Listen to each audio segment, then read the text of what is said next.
Hey, fellow saints. This is Saturday, May 9, and this is the Daily Word in the Crisis. This one is more pastoral, maybe a bit shorter. There's Sunday to prep for today. That's why I'm working from my living room.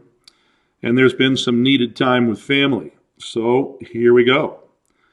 Psalm 123, start at verse 1. To you I lift up my eyes, O you who are enthroned in the heavens. Behold, as the eyes of servants look to the hand of their master, and as the eyes of a maid to the hand of her mistress, so our eyes look to the Lord our God, until he is gracious to us. Well, aren't there times when it seems like God's taken too long? I mean, you're in a tough situation, and it seems like that tough situation will never end. Everything you depended on for security is being shaken. And the goalposts just keep moving. There's a time set for it to end, and then it doesn't end. Something gets added. And then you wonder, where is the Lord? It's been 2 months or so since all this current insanity began. And it seems like longer. Governors and authorities have set dates for the orders to be lifted and then extended them. And that makes the passing of time seem even longer. Jobs are being lost by the millions. Businesses are closing permanently because they can't survive the mandatory closings. In times like these, it's really easy to let loss and the fear of loss cause you to look away from the face of the Lord. And so fear takes hold, loss of hope, and then depression or anger. But there are seasons when it's important that we walk in a kind of a discipline, and I mean discipline, because you're going to have to choose it. You're going to have to work at it. A discipline to look up to God and to keep looking up to God. If you're looking up, then you're not looking around. And if you're looking up, you're not looking around at all the stuff, right? And then you see, if you're looking up, you see the beauty and the faithfulness of the Lord and not the uncertainty of the world around you. The world is undependable. It always will be. But God isn't. Servants and maids in the Psalm and Bible times, they had no homes to go to at the end of the day. They had no outside means of support. They lived with the master or the mistress 24/7, and they had only what the master or the mistress chose to give them.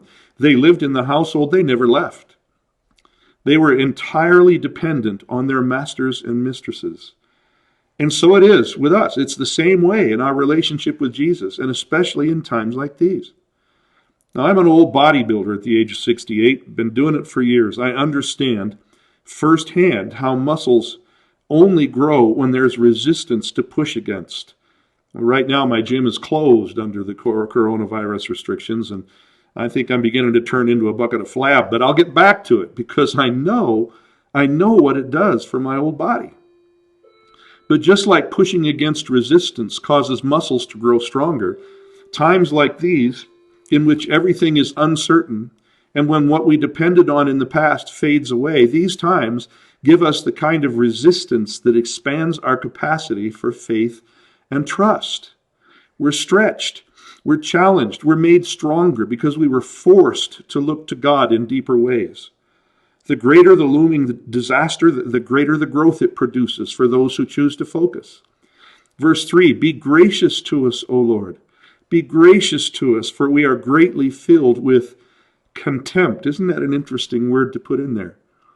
So the psalmist seems to be writing about a time when things are scarce. It's a time when if God didn't provide, there'd be disaster. Our eyes look to God until he is gracious to us. That word implies an extended period of time, just like we're seeing now. A time when we're looking and then we're looking some more until, because it seems like it's taking too long. But connected with it is another word, and that word is contempt. You know, you might wonder, why use the word contempt? Well, for the psalmist and his people, something about this time of lack and poverty connects with contempt. Well, we believers live in a time when the pot dispensaries and the liquor stores can open. They're considered essential. They can have long lines outside, and even people inside, but churches can't. In many places, churches can't. Our gathering to worship, to strengthen and encourage one another, and to receive ministry, to connect with one another for the sake of strength, is not considered essential in many places ruled by godless governors and authorities. Hundreds can go to Walmart, be in the store at the same time. We're not supposed to have more than 10 in the building. It's a statement of what a lot of governing authorities actually think about our faith and the significance of it for society. Contempt. They might not call it that. So underlying the psalm is a situation that in some ways resembles our own. Different time, different culture, same effect. Verse 4, our soul is greatly filled with the scoffing of those who are at ease and with the contempt of the proud. Well, the psalmist is saying that he's completely dependent on the Lord, trusting in him for provision, just as a slave or servant would depend on the master for food and clothing and housing, because those who are at ease have something to do with why there's nothing. Those who aren't experiencing what we're experiencing have something to do with why the only recourse for daily provision is to trust in the Lord. Our soul is filled with, with this dis-ease. It's like the psalmist is saying he's fed up. And the scoffing is the apparent disregard. We're filled up with that scoffing. We're fed up. And the scoffing is the apparent disregard by many who are part of that ruling elite who are not touched by the situation that's hurting the common people. And that hurts. I suspect there's a layer of anger beneath these words in the psalm.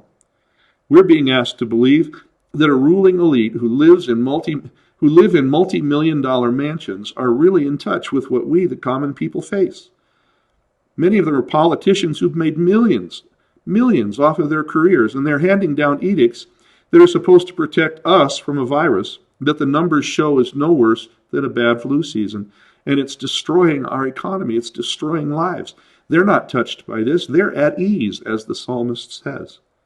And there doesn't seem to be anything any of us can do about it. The majority of us ordinary folk are either paralyzed by fear fed by the media as this thing has been blown way out of proportion, or they simply feel powerless, that their voice is being ignored in the high places of those who are at ease and who really don't get or feel what the rest of us are dealing with. They say they do.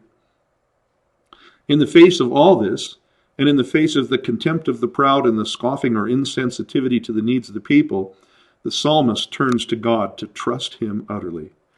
It's a time that if we will allow it, if we will embrace it properly, it will expand our capacity for faith and trust.